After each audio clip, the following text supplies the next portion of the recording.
Good morning, ladies and gentlemen. Welcome to the Institute for Security and Development Policy, where we have a sunny morning for a change to greet Ambassador Yunt and all of you. Today's topic is Turkish foreign policy, and especially Turkey, a key player in the region and beyond. Now, our institute has been active on affairs relating to Turkey since its foundation a decade ago. And I would say that since we started working on Turkey, or that's 10 years ago since I started working on Turkey more than 20 years ago, something has happened, which is that Turkey moved from the middle or back pages to the newspapers, for whoever reads newspapers, to the front pages of the newspapers. And indeed, Turkey seems to be involved in most everything that matters in world politics. And that is sometimes a good thing, and Mr. Ambassador, I guess sometimes not so easy. And to help make sense of Turkey's role in the world, back in 2008, so 10 years ago, we began publishing something called the Turkey Analyst. If you don't read it, you should. You might even write for it, what do I know? I would say that from, of course, the European perspective, Turkey is important not only because of its own relationship to Europe, because it's intimately connected to many other areas that as I said, are of high importance to to the EU's foreign policy, whether it be on Russian affairs, Syrian affairs, or many other issues. And I would say that the importance of Turkey is, of course, in many areas, but it can be summed up as being, I think, from a European perspective, both geographic, strategic, and indeed civilizational. Turkey, of course, is in the southeast corner of Europe, linking Europe as either a bridge or a barrier, to use slightly overused terminologies, to both the Middle East and Asia. It is strategic because it lies between areas that have, in the past quarter century or more, been plagued by considerable instability, whether that be the Western Balkans, the South Caucasus, and the Middle East. And it is also important because it is a country that is both European and Middle Eastern. And therefore, the fate of Turkey and its relationship to Europe matters far beyond just that bilateral relationship between Europe and Turkey, but it matters for Europe's entire relationship to the Middle East and to the Muslim world. Now, of course, this also makes Turkey interesting to others, to our friends in Russia and to our friends in China, who have increasingly been, perhaps a little belatedly, but definitely realizing Turkey's strategic importance as well. Turkey is itself a much more active player than it was. Turkey, some decades ago, had a more, should we say, defensive foreign policy, if I may say that, which has been changed to a more active one and a more assertive one in areas. Sometimes along with its Western partner, and sometimes not so much in conjunction with its Western partners. Since we have been writing on Turkey, we have also been convening forums on Turkish foreign policy previously, but it's a privilege to actually hear from the Turkish perspective itself. And that's why we have Ambassador Yunt here, who I'm particularly pleased to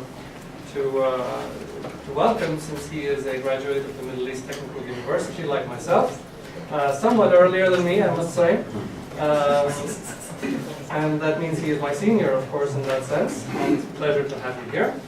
Ambassador Yunt, if you take a look at his career, which is almost a 35-year career in the Turkish Ministry of Foreign Affairs, I think, Mr. Ambassador, you've dealt with every region of the world, perhaps with the possible exception of Africa, but maybe when you were working on multilateral affairs, that was part of your portfolio as well. Ambassador Yunt served in North America, in both in Chicago and in Washington. He served in Beijing. He was involved in Latin American affairs from Ankara. He was ambassador to Qatar, and most importantly, perhaps from a Swedish perspective, he has been highly involved in a leading capacity in Turkey's EU membership negotiations and accession process to the European Union. So if I cannot think of somebody, even in the Turkish diplomatic corps, who has this broad experience that makes it possible to talk literally about everything in Turkish foreign policy from a global perspective. And I won't be taking much more of your time. You came here to listen to Mr. Ambassador, so I will give you the floor. And please feel free to speak either from there or from up here. It's very much your choice. Please.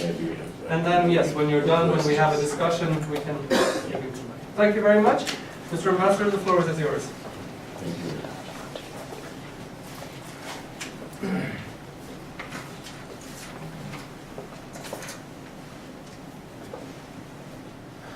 Dear colleagues, ladies and gentlemen, I would like to thank Svante Cornell for giving me the opportunity to address this distinguished audience today here at the premises of the Institute for Security and Development Policy. And as he already mentioned, that I am also a graduate from the same university that he was graduated. So in a sense, I am also feeling at home and very lucky. I want to start a brief outline of the Turkish foreign policy in general.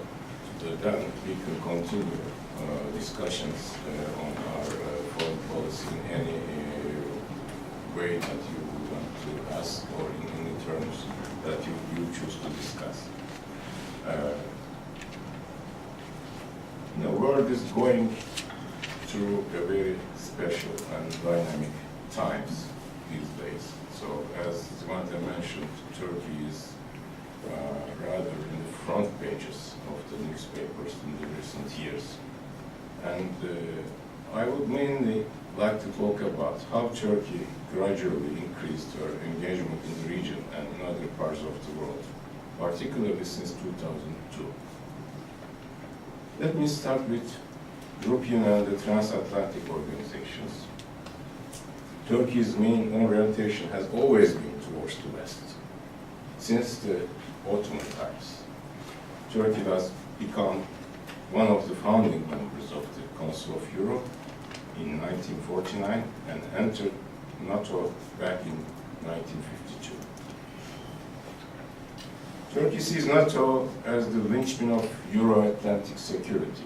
Currently, Turkey is among the top 5 contributors to NATO operations and the 8th largest contributor to NATO in financial terms. Turkey's EU journey, which started back in the early 1960s, was thus the expected outcome of our engagement with the European and transatlantic organizations. Therefore, in 2005, the year that Turkey started accession negotiations with the EU, was a turning point in the Turkey-EU relations. Sweden was for sure one of our most vocal supporters during this process.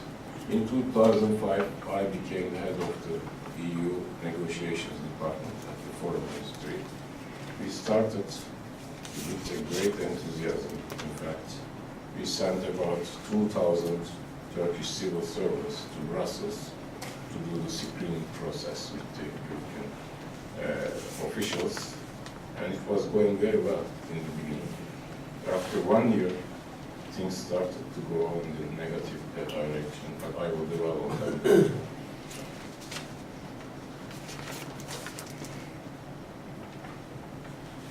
You know, of course, European Union has the right to choose whomever she or he wants to make a member of the organization. But there are certain problems in the region. One of them is the Cyprus issue. The Cyprus issue has been going on for many years now. And making the Greek Cypriot administration as a full member of the European Union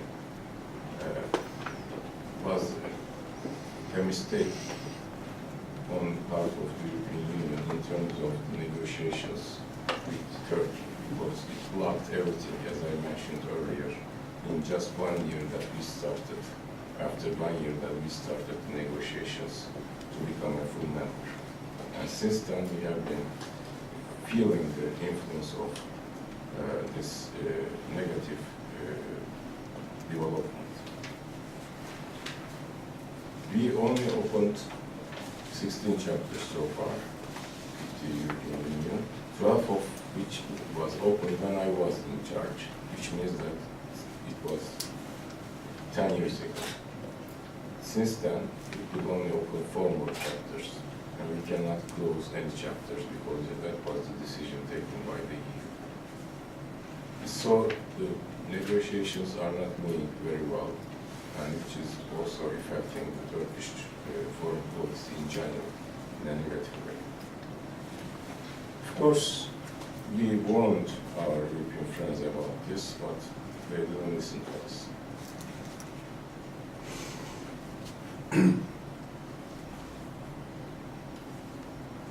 You know, there was a vote in 2004 about Cyprus. There was a plan called Amman Plan, and both sides voted for it. The Turkish side voted yes, and the Greek Cypriot side voted no. And that was the turning point, which made things much worse than it should be. Frankly speaking, it's not only the Cyprus issue which is opening the Turkish-EU negotiations. During the recent years, Turkey has gone through a big trauma. In 2016, there was a failed coup attempt, which made things very complicated for Turkish government. There was this organization which is named FETÖ, in short, which infiltrated to most of Turkish government agencies, military, police, you name it. So we had to take measures against this organization, and therefore the emergency rule has been called for. An emergency rule, of course, have to take emergency measures. And that's why we couldn't focus on the reforms which would make us closer to the European Union acquis, but instead we had to fight with this organization very, very intensively, and still this fight is still going on. But however, the emergency rule have been lifted recently, and now we are back to business as usual in some ways in terms of the European Union negotiations. We are well aware that Turkey's EU bid is a long-term target, but it's been too long now. So we have to make a decision, or European Union has to make a decision on Turkey fast, so that we can see what's coming next for Turkey-EU relations. There was this action group, reform action group meeting in Ankara last August, and the goal of accelerating the EU reform process has been confirmed by the government authorities. Now we are committed to furthering our agenda and pursuing close cooperation with the Union in all spheres. Of course, EU is also still far from being constructive. For instance, the European Parliament lately proposed to cut further financial assistance, which is called IPA funds, to Turkey under the 2019 budget, and the proposed amount is about 460 million euros. If finally introduced, this would, among others, negatively affect the political reforms and Turkey-EU civil society dialogue. Therefore, it's difficult to grasp what the European Parliament aims by trying to introduce such measures. Accordingly, the support in the Turkish public for the EU, which was once as high as 70 or 80%, has drastically dropped over the last years. We have to wonder as how we came to this point. It's true that EU is going through challenging times. The Brexit does not seem to move smoothly. Accession is not high on EU's agenda. However, the EU should and must address the Turkish-EU relations through a long-term strategic perspective. Populist views and short-sighted political gains should not overshadow Turkey's deep-rooted and multidimensional relations with the EU. Turkey is the fifth largest trading partner of the EU, while EU is the largest trading partner of Turkey. The agreement, which is called the 18th March Agreement between Turkey and the EU, which reduced the number of the illegal crossings across the Aegean Sea, has been the outcome of an efficient cooperation between Turkey and the EU. So this is one of the positive developments. You can highlight that the daily illegal crossings decreased from 7,000 to less than 100 today. So in 2015, it was daily about 7,000 people were crossing the sea from Turkey to Aegean or to other countries on a daily basis. Now it's less than 100. When we look ahead, let me sum up what we expect from the EU. To open new chapters in our accession process as the first and foremost priority. Introduce visa-free travel for Turkish nationals, which is an EU commitment. To modernize the customs union and fully disperse the EU funds for Syrian refugees in Turkey. We also expect a constructive stance from the EU in other key areas, in particular in our fight against terrorism.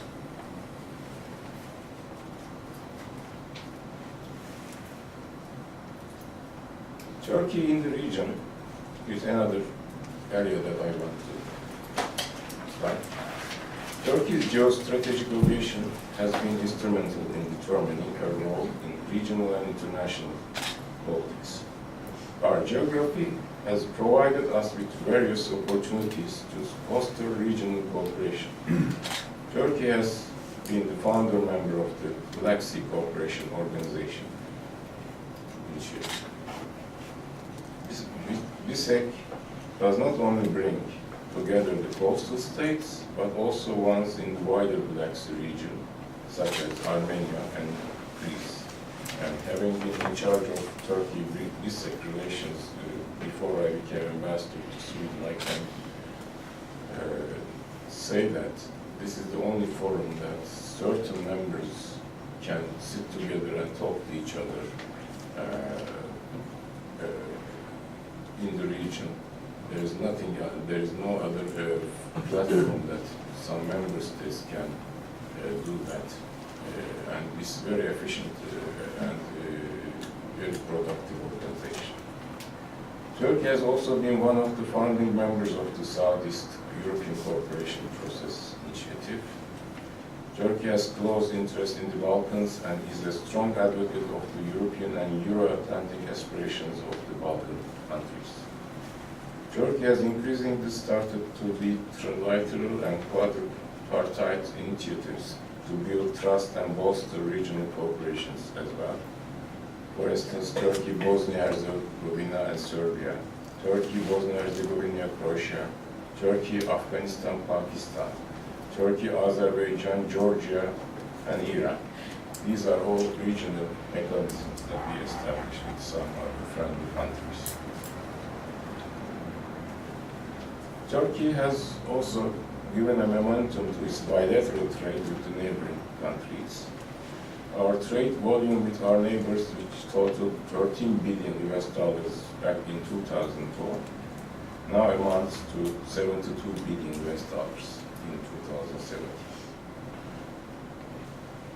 Of course, Turkey is located in a tough geography, which does not provide only opportunities but also difficulties and challenges. Some developments in our region, and especially in our eastern neighborhood, like the Syrian conflict, directly pose a threat to our stability. The great humanitarian disaster, which started just by our side 8 years ago, has had serious implications on Turkey. Terrorist organizations such as DAESH and PKK's sister organizations, PYD, YPG, found a fertile ground in Syria, which compelled us to take countermeasures. Thanks to the Operation Olive Branch and Operation Euphrates Shield, more than 4,000 square kilometers of land has been cleared from the terrorists. So far, more than 180,000 Syrians returned to Syria, to the safe areas liberated by the Turkish armed forces. Furthermore, Turkey was subjected to a major refugee flow. Today, Turkey hosts more than 3.5 million Syrians. Around 175,000 Syrians are living in 14 temporary protection centers. Turkey has so far spent $33 billion for Syrians, including municipalities and NGOs' financial contributions. The schooling rate among Syrian children at the primary school level is as high as 97% now in Turkey. According to the UNHCR figures, Turkey is currently the biggest host country for displaced people, with 4 million including Afghans and some Iraqis.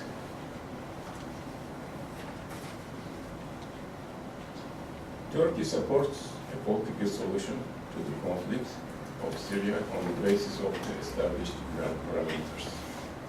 Geneva remains to be the main venue for negotiating a political solution in Syria. All other platforms like Astana that Turkey is party to are just complementary to the Geneva platform. As you know, lately Turkey signed a memorandum with Russia to stabilize the situation in Idlib last September in Sochi. Idlib's de-escalation status was thus maintained by the Sochi deal. The memorandum, which was also welcomed by Sweden, among others, also opened a new window of opportunity to speed up the political process. We, of course, attach full importance to the implementation of the Manbij roadmap. It aims at ending the pre-YPG presence in Manbij and transferring its governance to its real owners. If there are any questions, I can elaborate on that as well. We also attribute great importance to the independence, political unity, territorial integrity, prosperity, and stability of our neighbor Iraq. Turkey pledged $5 billion at the International Conference for Reconstruction of Iraq held in Kuwait last February. Turkey has long proven to be the strongest supporters, among the strongest supporters of the Palestinian cause as well. The settlement of the Palestinian issue is the key to ensuring lasting peace in the Middle East and beyond.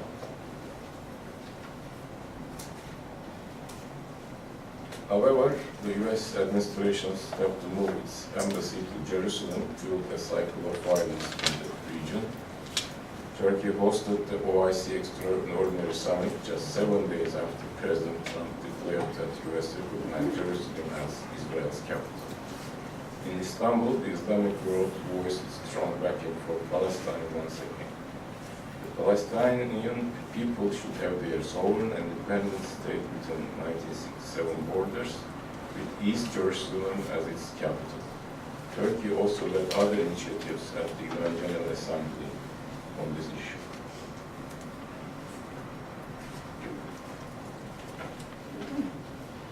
I mentioned Cyprus before. Settlement in Cyprus will for sure contribute to the security and prosperity of the entire Mediterranean region. Cyprus question is an issue of establishing a new partnership between the two colonial owners of the island. The Greek Cypriots, however, are not willing to share power with the Turkish Cypriots. Their understanding of a settlement is to integrate the Turkish Cypriots into their existing state as a de facto minority. Following the closure of the meeting on Cyprus without any outcome in July last year, this NAS negotiation process came to an end. At this stage, the parties and the guarantors need to come to an understanding on the general principles of the future settlement through informal meetings. Without a change in the Greek Cypriots mindset, the establishment of a new partnership on the island would be impossible. The Greek Cypriots' unilateral hydrocarbon-related activities in the Eastern Mediterranean disregard the inalienable rights on natural resources of the Turkish Cypriots, who are the co-owners of the island. Greek Cypriots do not want to share power with the Turkish Cypriot side, neither do they want to share the island's natural resources, unfortunately. Turkey is, of course, active in a wider geography. We started to play an active role in a wider geography in the last decade especially. We are taking more and more initiatives on a global scale. Thanks to our growing means and capabilities, we managed to reach out to different parts of the world, such as Sub-Saharan Africa and Latin America. We enhanced our cooperation with our partners through organizing intergovernmental summits or setting up bilateral high-level cooperation mechanisms. Turkey also aims at strengthening its existing strategic ties and establishing new ones. Turkey is one of the G20 members. According to 2017 data, the Turkish economy is the 17th largest economy in the world and 5th largest economy in Europe in terms of GNP by PPP.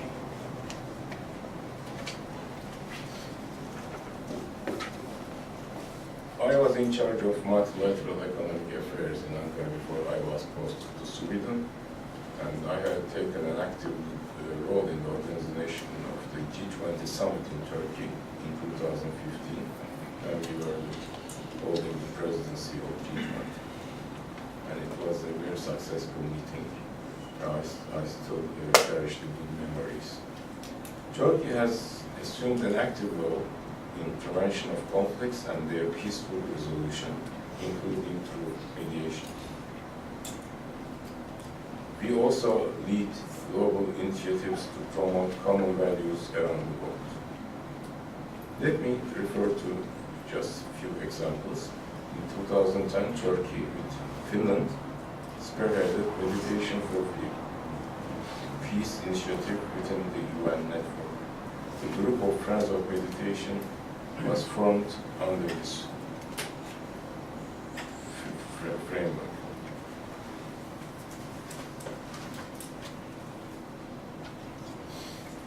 Turkey, along with Spain, co-sponsored the UN Alliance of Civilizations initiative.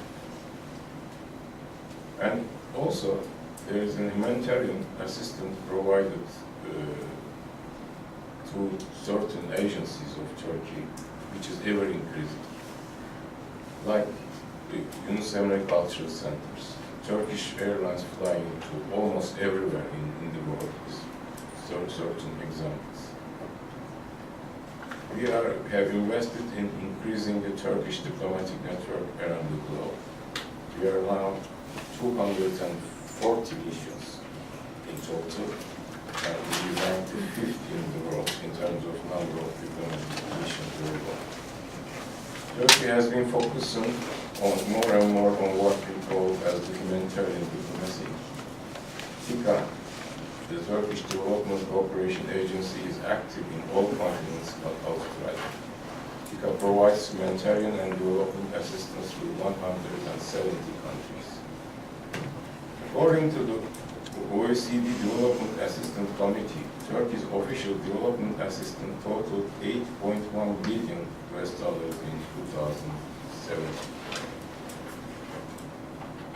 And when it comes to official humanitarian assistance, Turkey is number one in the world. Our national flag carrier, as I mentioned, Turkish Airlines fly to 302 destinations in 120 countries. This certainly facilitates the Turkish authorities and business delegations travel to distance destinations. Yunus Emre Cultural Centers are also crucial in Turkish engagement in the region and beyond. Currently, we have 54 cultural centers around the globe.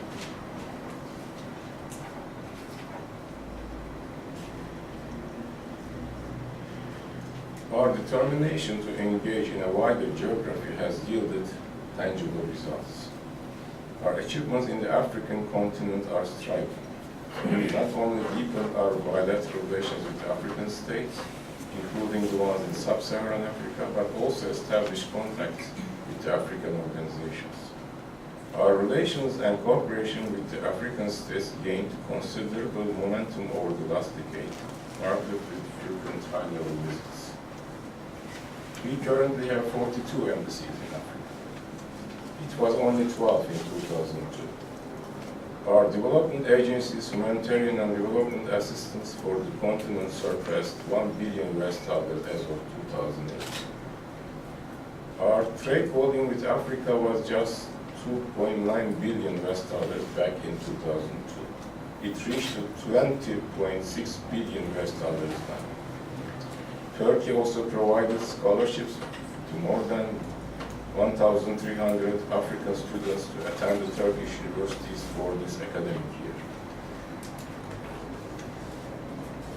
Turkey, among others, has also started to pursue closer relations with Latin America and Caribbean. We see a similar trend and tangible achievements. However, I don't want to bother you with more figures now. In 2018, Turkey, while strengthening its existing ties with many countries on a bilateral basis, established new partnerships across the globe. Turkey also established institutional relations with various regional organizations, ranging from African Union to ASEAN, the Association of Southeast and Asian Nations, from the Organization of American States to the Shanghai Cooperation Organization as an observer and or a dialogue partner.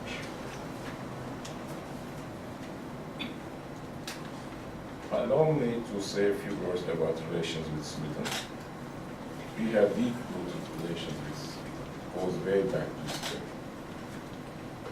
As the Swedes always refer to the Consulate General building in Istanbul, which is namely the Swedish Palace, is Sweden's oldest state property abroad. We share a common vision on international affairs. Swedish companies are well-rooted in Turkey. In history, we had our ups and downs, but we have a solid base to build on further. Enhanced bilateral cooperation paved the way for the signing of the joint declaration of strategic partnership between Turkey and Sweden in 2013, during a state visit from Turkey to Sweden. I would like to assure our Swedish friends that they are not the only ones who are looking forward to the forming of a new government. I do as well. Once the new government is formed, we would like to propose to exchange some high-level visits again.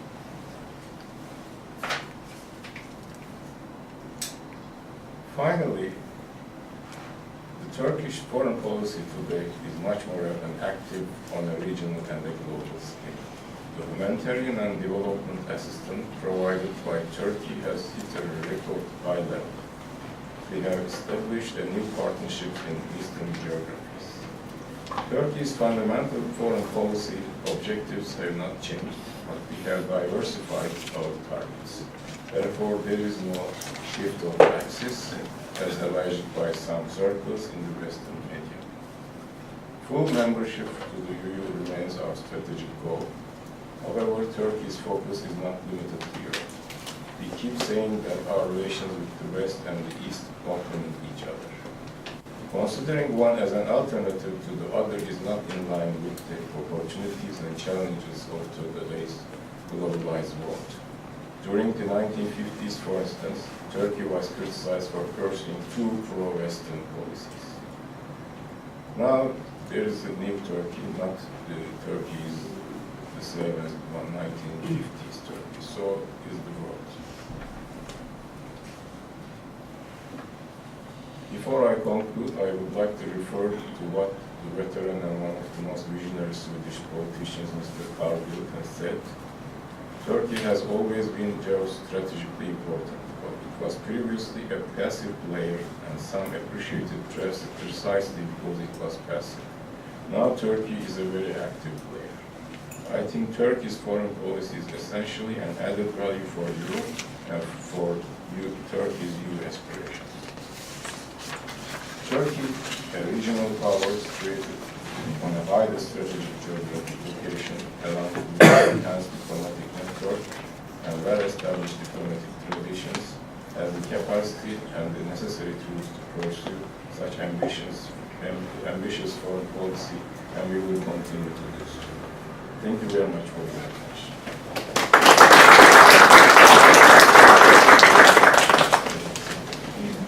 Thank you, Mr. Ambassador. Before I open the floor, I wonder if you could, you spoke only briefly about the relationship with the United States, which has been the bedrock of Turkey's strategic posture since the beginning of the 1950s, maybe 1940s. Perhaps you could say some more about how this relationship, which has been a little bit rocky lately on Syrian issues, but also other issues, how that is developing and what you see happening going forward?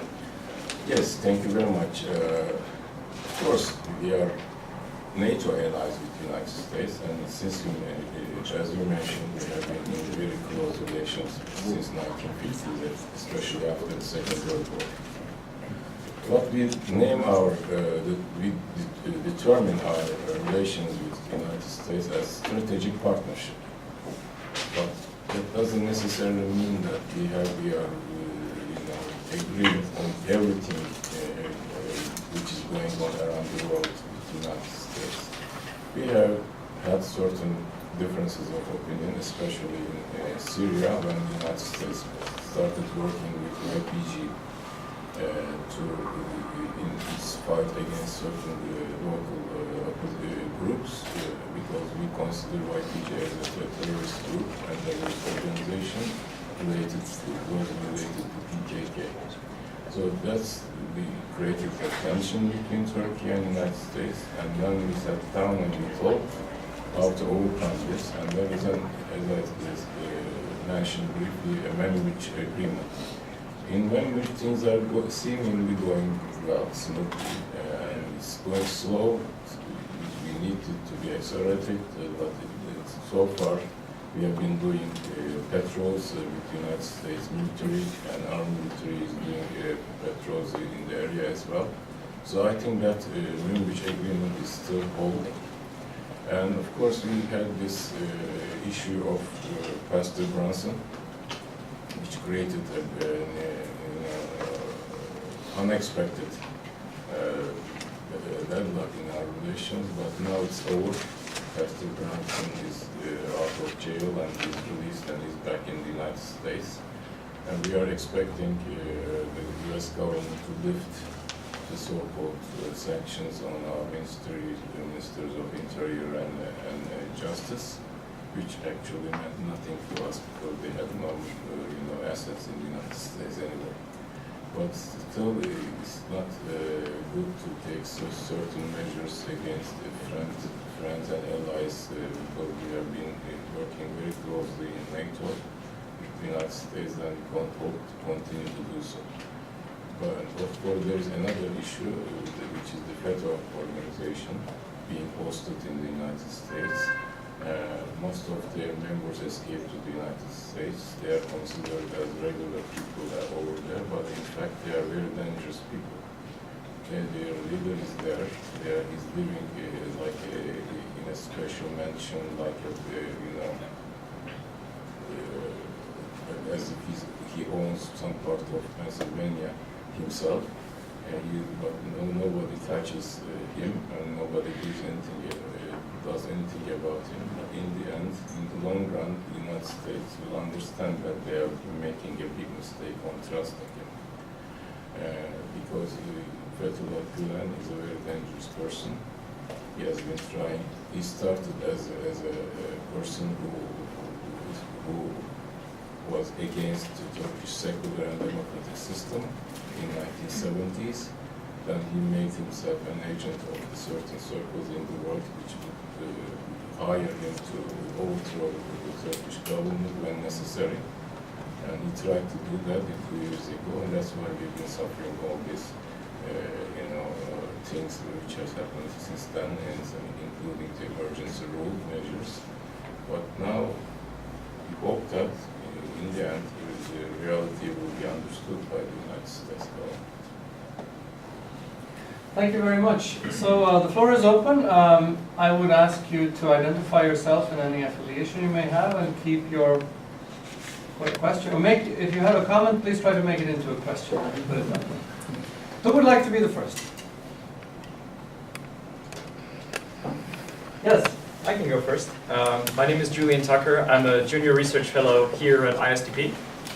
Thank you, Mr. Ambassador, for your very insightful comments. You spoke a lot about Turkey's new engagement with different parts of the world, including sub-Saharan Africa, Latin America, as well as areas where Turkey already has a long-standing presence, Southeastern Europe, the Middle East. A region that I think you left out was former Soviet Central Asia. And I was hoping that you could comment a little bit about Turkey's strategic and foreign policy engagement with that region, as well as the conflict in Afghanistan and the developments happening there. Thank you. Okay. Yes, former states of Central Asia are mostly Turkic countries. We have an organization which was formed with some of them, which is called the Turkic Council. So our relations with them are also very important. I didn't mention it as a new initiative because we started that as soon as they became independent members of the international community. And of course we attach great importance to our task. And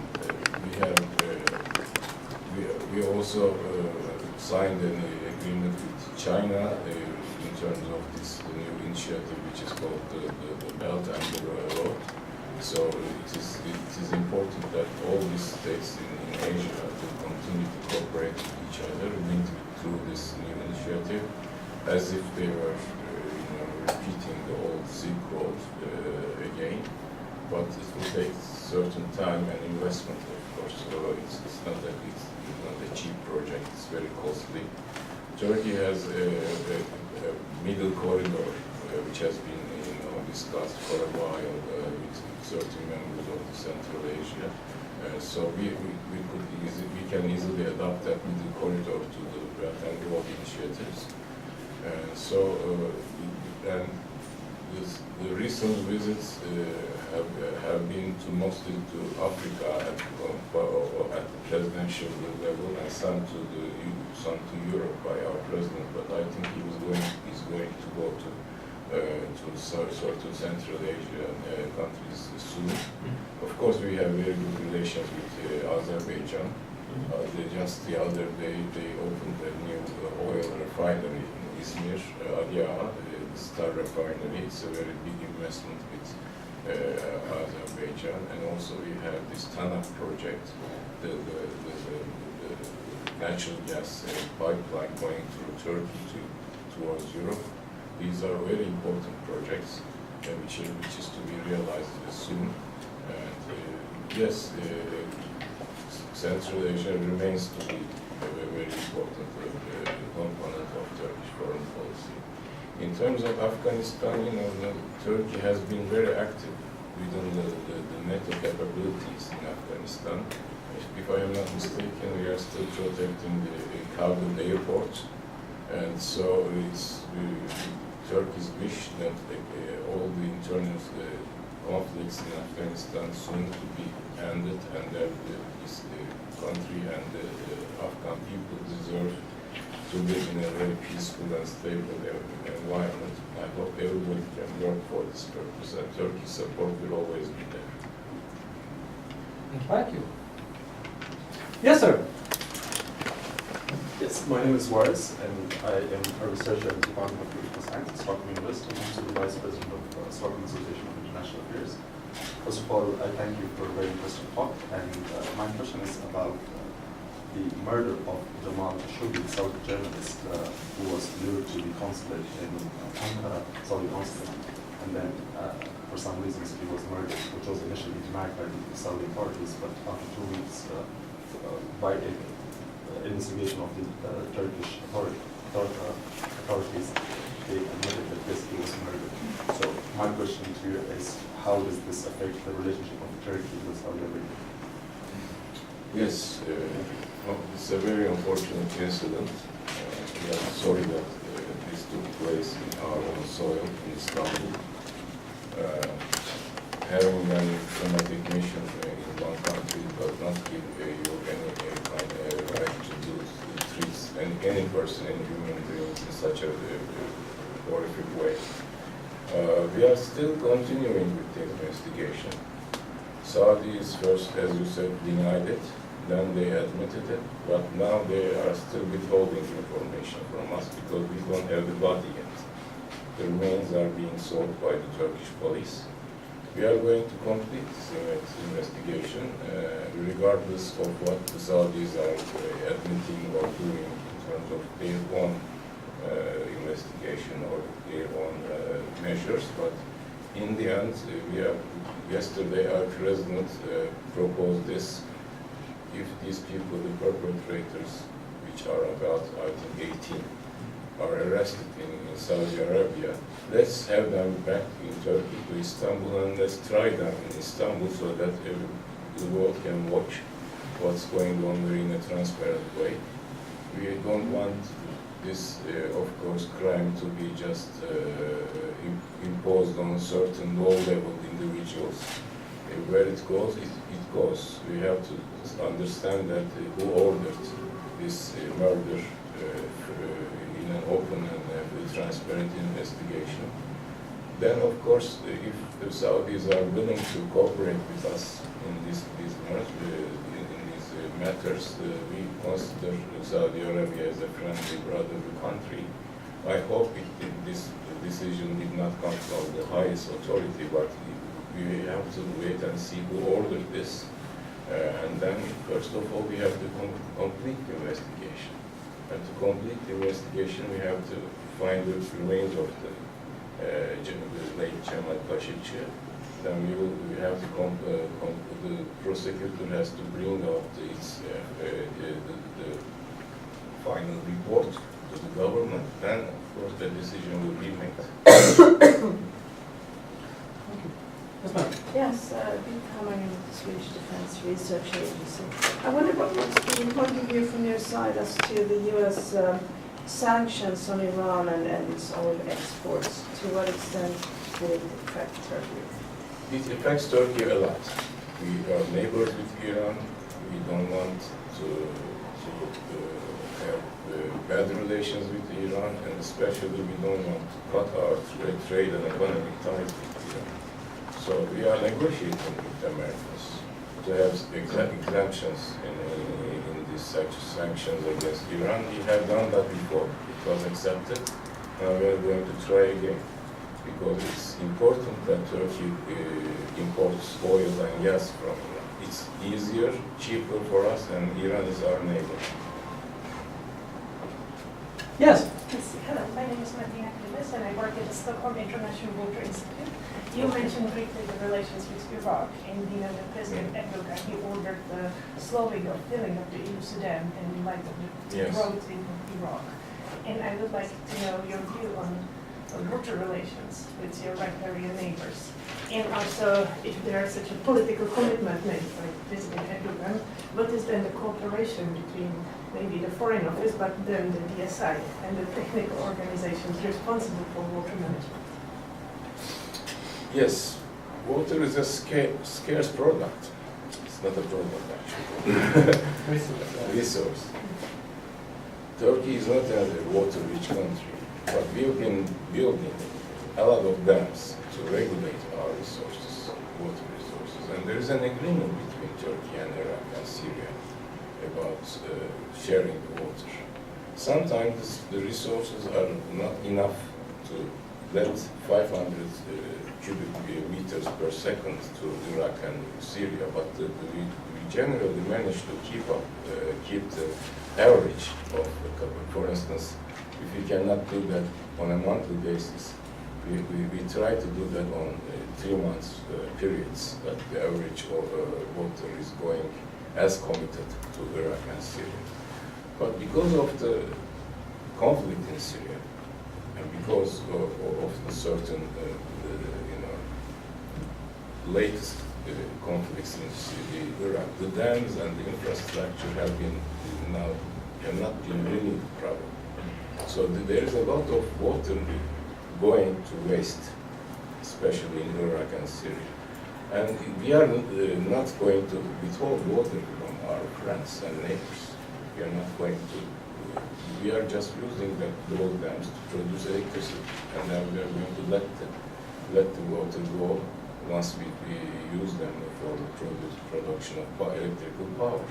So there is no, a policy of Turkey using water as a foreign policy tool against anybody, especially against Iraq and Syria and any other neighbors.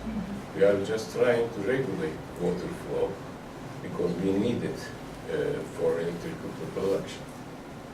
That's why we are building these dams. And even the Lusu Dam is finished, so the water will be there sooner or later. We have to use that dam. The cooperation is going to be,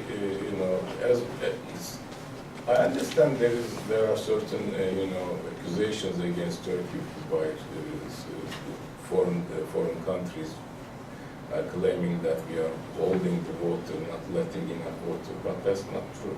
We are not responsible for what's happening in terms of these, climate change effects in Iran and other countries around us. But it's sometimes they have to take into consideration their own measures. For instance, if they are giving water freely, not charging it, it's also a means to waste water, because people do not pay for water in certain neighboring countries. It's free. In Turkey, we pay for water that we use. And I'm sure in Sweden, same thing. It's not free, because paying for water only itself can be a very good measure against saving water or water efficiency. Okay. Thank you. Further? Yes? Thank you very much. I come from China, Institute of European Study of Chinese Social Science Academy. Sorry. In your speaking, you mentioned the Black Sea Economic Cooperation, and I want to ask you, what do you think about the future about this economic cooperation with China? Because you are Turkey as the member of this organization. I think China is an observer, isn't it, in the Black Sea, as far as I know. They have an observer status.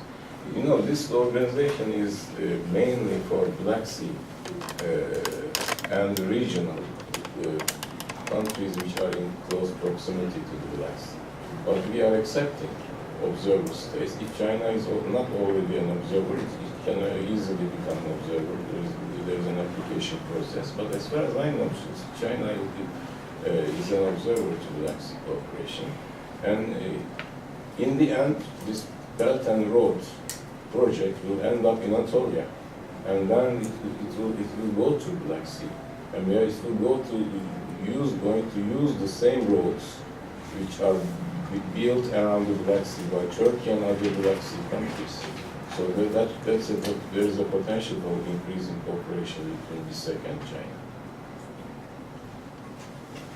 Further? Yes, ma'am. Thank you very much for your presentation, Your Excellency. And I would like to put a question regarding Turkey and European Union. Of course, in that agreement, which is in force, it's obligation for Turkey to follow the foreign policy regarding trade relations with third country. So if there is a free trade agreement, like between European Union and South Korea, you have to open your market without having anything in return until you have negotiated your own free trade agreement. This is, of course, a tricky issue. How is it looked upon? Yes, thank you very much. That's an important issue. In the Customs Union Agreement, this article was put in place maybe on our request. We made a mistake at that time. Because, as you said, whenever the European Union enters into a free trade agreement with any third country, we have to negotiate our own agreements with that.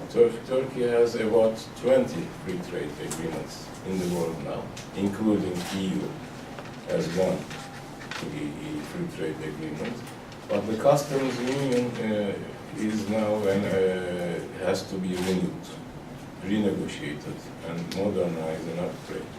We are not against abolish. We are not saying that we need to, abolish the customs union with you. We are very happy with that, but it has its, shortcomings.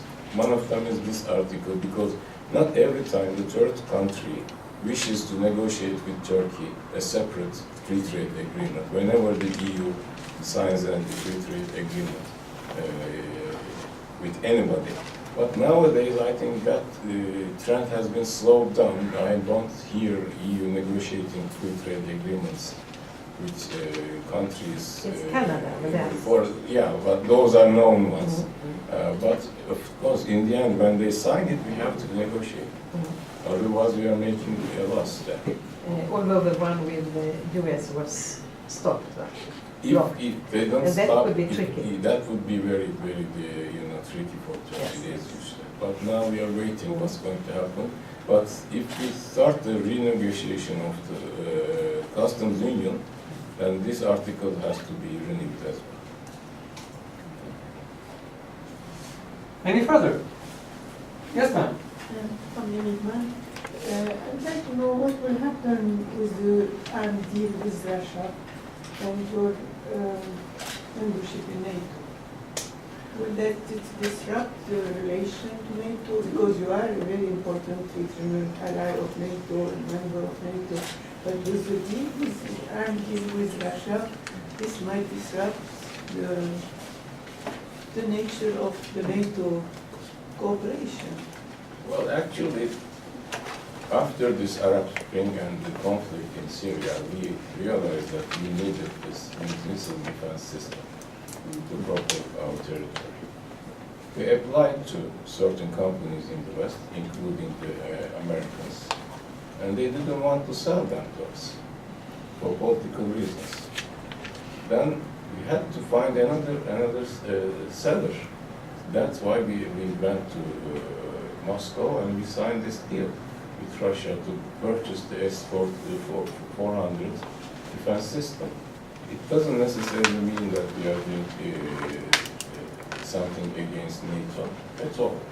It means that we have to protect our territory and we have to purchase this armed system. I mean, if you are not letting your companies sell this product to Turkey, then you shouldn't interfere in Turkey's, buying them from somewhere else, because you are contradicting yourselves. If Turkey, if nobody wants us to buy F-14 systems from Russia, then they should sell us the Patriots. We have to get this one way or other. So, but it has no relation with Turkey, with Turkey's NATO membership. And Turkey, as I mentioned, is a very active equal contributor to NATO. Mr. Ambassador, is the issue that they don't want to sell them to you, or is it about technology sharing that has been the main problem in your defense? Yeah, of course. This is in the details of the negotiations, but we want the technology to be shared with us, of course, because we want to develop these systems on our own. But Turkish defense industry has been growing very, fastly, thanks to these kind of policies by our friends. Now we are producing everything, almost everything, and in a couple of years we might not need this system to be bought from abroad. We can produce it ourselves as well, because if nobody gives it to you, then you have to make it yourself. You need this. Yes, sir. Yeah. My name is Van Lien. I have a very simple question. It's about the European Union. You would like to become a member of the European Union.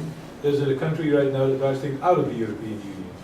So I was just wondering, we're talking about the same union, two different countries, one takes a more positive line than the other. I was just wondering, could you briefly say how the Turks view the whole Brexit process and the motivation for it? Frankly speaking, we are not happy with Brexit because Britain was a close ally of Turkey in the European Union, like Sweden. From the start, they have been supporting our membership. And as just an ordinary person, I don't understand the motives behind the British voters who voted to leave the Union. I would vote to stay in the Union, for instance, myself. So we are not happy with the situation because we want a stronger European Union that we can be member of. And if you ask me, of course, it's up to the British voters. I have no say in this matter. But personally, I am just sad to see this happen. And the negotiations seems to be not going very well between EU and Britain. And if there is a hard Brexit, what they call the no deal, then it will affect everybody. Maybe it will affect our customs union with the EU, and we have to negotiate another free trade agreement with the Great Britain after that. But if you look at the arguments being used, i.e. the mobility of people, the centralization of power, is that not something that plays a role in the Turkish considerations as well? No, we are not worried about centralization of power. We know what the European Union is about. So if we want to join, it means that we know the acquis. We looked into the acquis and we accept the acquis. In terms of Great Britain, they also knew the acquis, but they felt sorry that some people changed their mind. They probably are mostly. They don't want people moving to Great Britain in large numbers. That might be one reason for the British people to vote against the Union. But in Turkish case, we are not concerned about this. I mean, we are not going to move all the Turks, 80 million people will not move to Europe when we become the member, and neither will we were not afraid that anybody from European Union or enlarge the numbers will come and settle in Turkey and it will hurt Turkish economy. We already have about 4.5 million foreigners in Turkey from Syria, Afghanistan, and other countries. So it's almost an average-sized European country. So the population numbers do not, scare us at all. Yes, sir. The question was taken. Yes, ma'am. Hi, my name is Kathy. I'm a guest researcher here at ISDP, based in the U.S. most of the time. You spoke about China mostly in the context of Belt and Road, and I'm curious if you could expand a little bit on Turkish-Chinese ties, especially in light of discussions about strategic partnerships, and then if you could also comment on the humanitarian situation in Xinjiang. I'd really appreciate it. Well, the Xinjiang Uyghur people are our brothers. They are our kinsmen. We don't want them to be treated badly. We want them to have their equal human rights as any other Chinese citizen. But at the same time, we are not supporting any kind of divisive policies. We are not supporting any radical groups in Xinjiang. We just want them to have to enjoy their religious beliefs freely, without interruption. We don't want them to be jailed for believing or just practicing Islam. But of course, if there are certain terrorist groups among them, then they should be dealt with. And as you mentioned, it's a very important component of Turkish-Chinese relations, that our relations with the Uyghur people. I summarized how we look at that. And other than that, we have no issues with China. We can cooperate. It's a large trading partner for Turkey. And we are hoping to cooperate in every means possible in terms of tourism, in terms of energy, in terms of of course Belt and Road is still important, but of course the treatment of the Uyghur people is very sensitive in Turkey. Thank you. Yes, sir. Yes, Yes. Could you say something? Could you introduce yourself? Yes. I'm Jesper Sanden. I'm from the Swedish daily National and I'd like to, if you could say something about the long-term goals of the Turkish military presence in Syria and Iraq. Yes, the goals, the military will stay there as long as it becomes a stable country again, and then there will be there is a very positive atmosphere for the military to leave that, so that the terrorist groups will not hold on that territory again. So as long as we keep these groups out of that operation Olive branch and the other operations have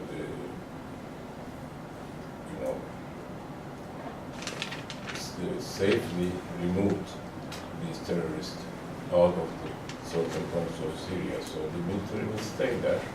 And if there is a democratic solution to Syrian conflict, a peaceful one, of course we will withdraw. But we cannot afford to have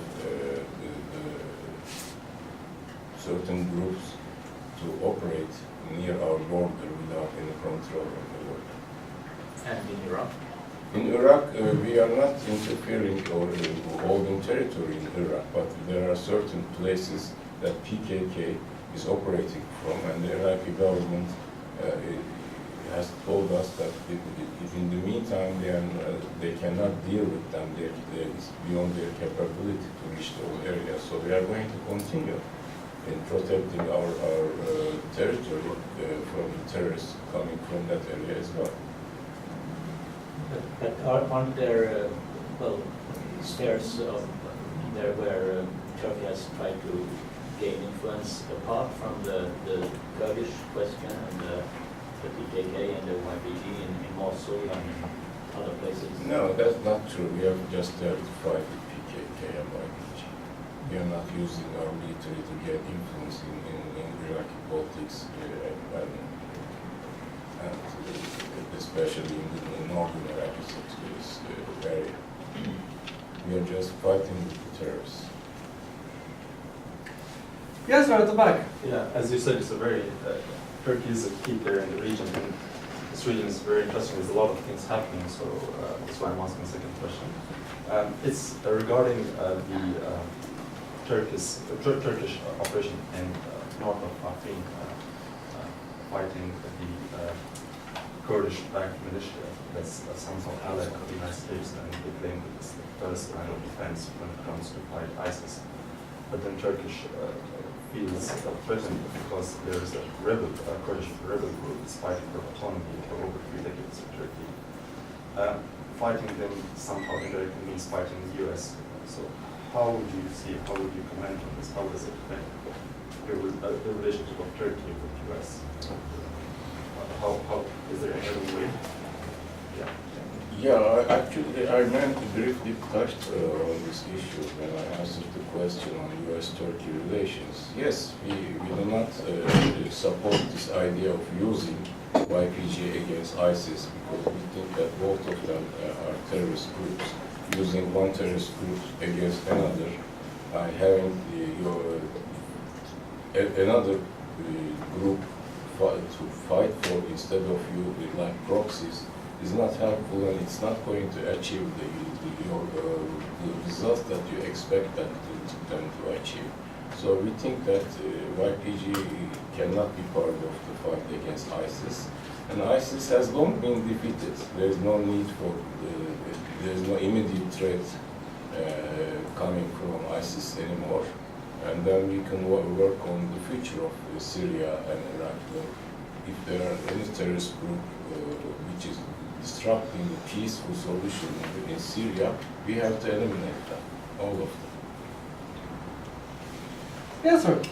My name is Ben Daramoglu from Stockholm University Dorm. And following on that theme, it seemed to a lot of European onlookers that Turkey was not quite so concerned about having Daesh on its doorstep as the YPG.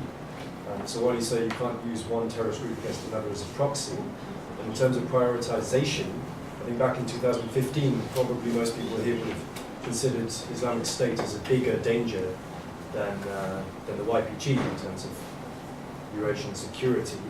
Would Turkey disagree officially on this? No, not at all. We agree that every terrorist group are as dangerous as any terrorist group is very dangerous, and there is no priority between them. And we killed a lot of Daesh supporters in Syria. I cannot give you the exact number, but it's more than that any other country in the world had killed. So even the YPG and the United States did not kill so many ISIS supporters that Turkey did. In the first Operation Desert Shield, it was totally against ISIS. The second one was against YPG. The first one was against ISIS, and Turkey's military fought a lot because ISIS made a lot of terrorist attacks in Turkey, in Istanbul, and other areas. We are not supporting them. The people who are forbidden to enter Turkey is about 60,000, and most of them are supposedly ISIS members or sympathizers. So that's why it's sympathizers. So that's why they are not allowed to enter Turkey. So we consider Daesh is a very important and very dangerous terrorist organization. Mr. Ambassador, while we're on the subject of Middle East, one thing that struck me in your presentation is that you provided us a wonderful overview on a global scale of Turkish activities. However, several years ago, let's say perhaps 7-8 years ago, the Middle East was very much a focus area of Turkish foreign policy. Comparatively, you spoke relatively less about it. Does that reflect a sense that Turkey has, so to speak, retreated a little bit from this very strong focus on Middle Eastern affairs to a broader agenda today compared to perhaps 5-6 years ago? Compared to 5-6 years ago, because of this so-called Arab Spring uprisings, the Middle East has changed. It's not the same Middle East that we were focusing on 6 years ago. The Arabs, especially, they do not agree on everything between each other. There are groupings and divisions among them. And especially the Syrian conflict has been occupying Turkish foreign policy a lot. So that probably affected our view. But it's not, if everything goes back to normal as business as usual as of 6 years ago, then our focus will be still there. But nowadays we have to focus on protecting our borders and fighting the terrorists and ending the Syrian conflict.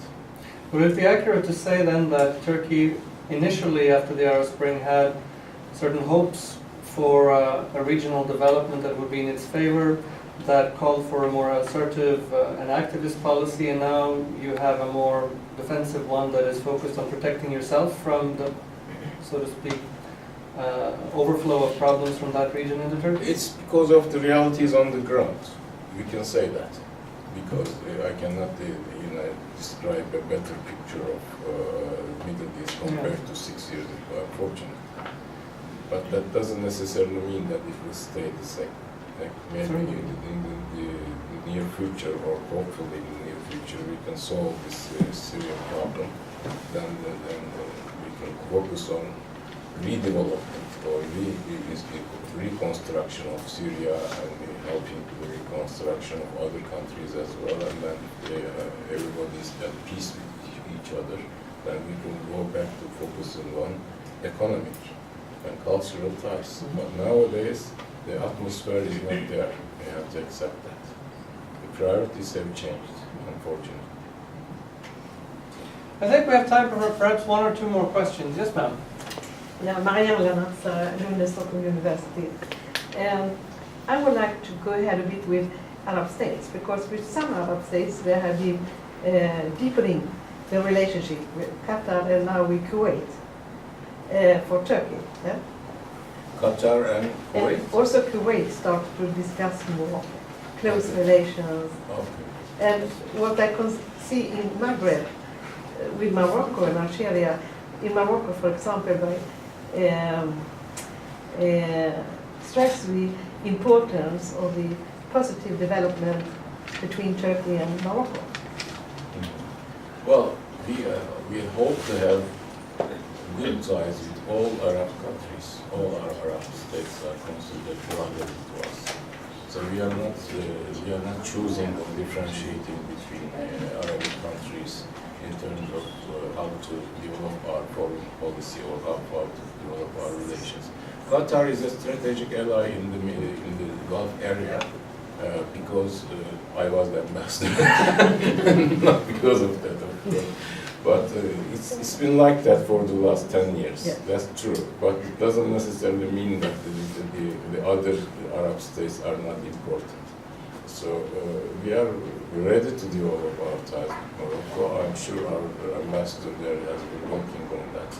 And it's very important for Turkey. Yes, sir.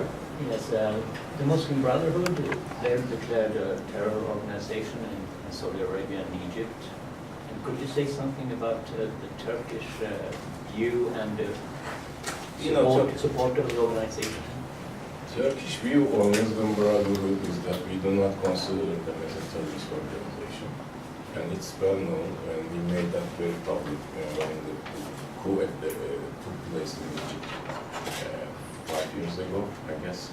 And so there is a difference of opinion in terms of how to define Muslim Brotherhood between Turkey and Egypt and Saudi Arabia and I think the United Arab Emirates. But we consider the Muslim Brotherhood as a civilian organization. Could you say something about Turkish support to the Brotherhood in the region? I cannot say anything about because I don't know any kind of support of Turkey to Muslim Brotherhood in the region. I haven't heard of any kind of, I mean, if you mean by support like financial or other, I don't know, no, I'm not aware of any kind of support. Yes, ma'am. I would like to go back to the EU negotiations. The mood in Turkey, Turkish people are not so enthusiastic nowadays to become member of the EU. How will you restore this mentally speaking? Turkish people, they want to be a member of the European Union, but they are not hopeful. That's why they are not enthusiastic anymore. They believe that the European Union, most of the European Union member states do not want Turkey to become a member. This is the general public opinion.